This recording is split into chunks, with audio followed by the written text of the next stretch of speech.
of all the promises captured in Scripture, the one that strikes a chord with my spirit in the season that we have come into is a promise of the manifestation of the ultimate generation. Now, before this generation will come to pass, that ultimate generation in a prototype fashion in the Old Testament is the day that Samuel pioneered. Before that day came, the tokens of God were stolen. The heritage of God was being lost in the land of the people of God. It was easier to be afraid than to be in faith. The very things that formed the basis of their unity and nationhood were threatened. But in the very crucible where the sovereignty of God was at work, there was problem with childbearing. The womb that God wanted to use was closed, and it was as if delay had set in. So much so that the spirit of them that hoped at a point was put in despair because of the impossibilities that surrounded that which God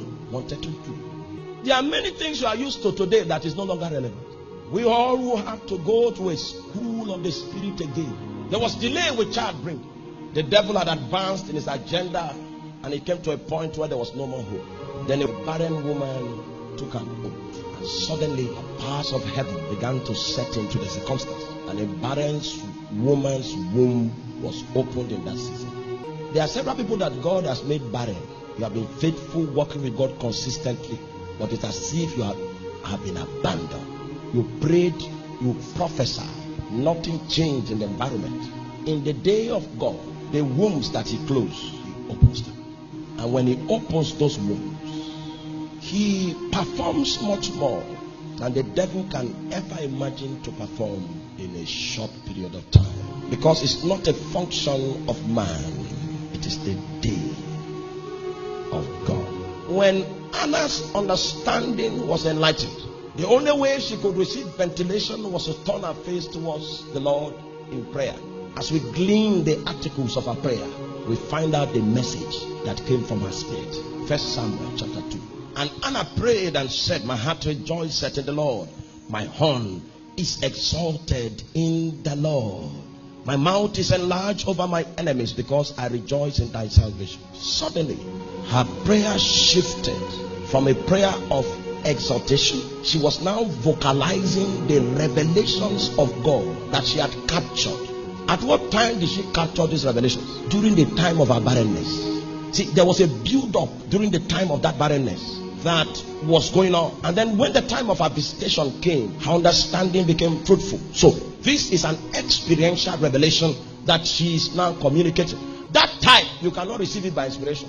See, when you are going through process, what happens is that your understanding is unfruitful. You don't know the science that is at work. You don't even know its application. How do I apply this mystery? You are kept in that state so that your heart can be tested. Because God will not build with a stone that He has not tried.